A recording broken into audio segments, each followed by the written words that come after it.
Swanton and the village are a great place to live. The community is awesome. The schools are amazing. We have big city services in a small town. But it's time to invest in our future and support our thriving community. Hi, I'm Bill Sheets. I'm the Swanton Village Manager. I love it here. I'm protective of this community. I grew up here. I went to Municipal Valley Union High School right up the road.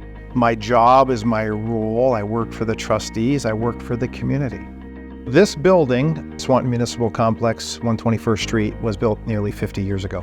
I know the outside of the building looks great, and I never realized in the inside of the building how it was falling apart, how old the inside of the building is. You can see that it's 50 years old. The police department would not meet any accreditation standards at all, not one of them. So there's a host of issues. It's an extremely small facility. We are completely out of space. For example, of temp evidence and all of our storage for equipment, it is a closet. We have a longer term holding area for evidence that is also completely inadequate. It is maxed out. In order to properly store evidence, guns and drugs should be separated from general evidence and found property, and we don't have any ability to do that currently. I was completely shocked by how small of a space they have, and when they do have somebody in custody, there's really no place to contain them. There's just a little ring on the wall that they handcuffed them to. That really surprised me. There are safety concerns. So if you go to a properly designed, purpose-built police department, you would come into a secure lobby area. There would be bulletproof glass. You wouldn't be able to access anywhere, and you'd be contained in that space. Here, we don't have anything like that. It's basically just a municipal facility that's been retrofitted to squeeze police into a very small area of the facility. The fire department needs room to grow and expand over the next 50 years based on whatever the community throws at us. Decontamination procedures right now are unsafe. They're non-existent. So when this building was built in the 1980s, the mission was to go out, do the job, and come home. So what the products are made of today burns differently and burns with more impurities and more carcinogens, more chemical agents than they ever have before. All that stuff gets on us. We are substantially exposed to high volumes of harmful chemicals. There's no place for them to decontaminate, which is huge. They don't want to bring those chemicals that are cancer causing to their family. We don't have those facilities at this time, and we don't have the means to expand the footprint to add those. The electric department has expanded. Our increase in capacity to meet the need have caused us to buy additional equipment. A lot of the poles have gotten taller. Our equipment has gotten bigger. We take up more space. Issues that we're having in the current building, not being able to house all the equipment that we need to house. It can impact our rates because we have to purchase something more regular than we need to because it's out and it's being exposed. It breaks down. It doesn't last as long. So this is wasteful. Hi, I'm Dean. I'm the Public Works Supervisor for Swanton Village Public Works.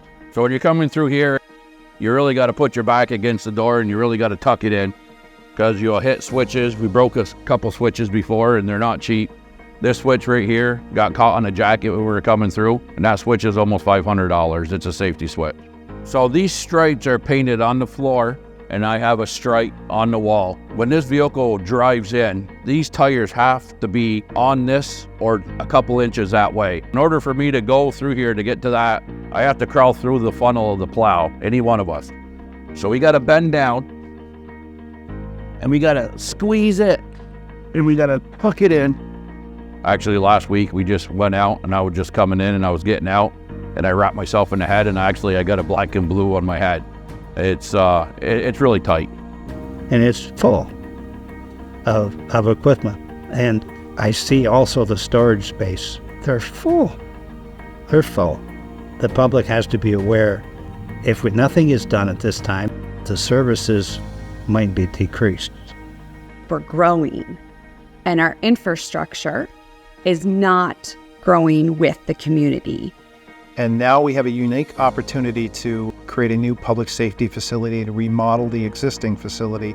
There's two phases to the project. The first stage is the creation of a new public safety facility next door at 124 First Street. That will entail moving our police department and fire department into a building that will meet the needs of our citizens for the next 50 years. We're very excited at the possibility of having a purpose-built police facility. I feel like it meets the needs for the community for the next 50 years.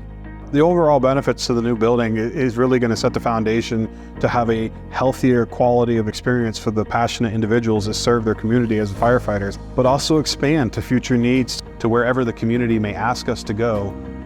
Once the police department and fire department facility is complete, that's when we will move those entities over to the new building and begin construction on what is phase 2, which is the renovation of the existing facility.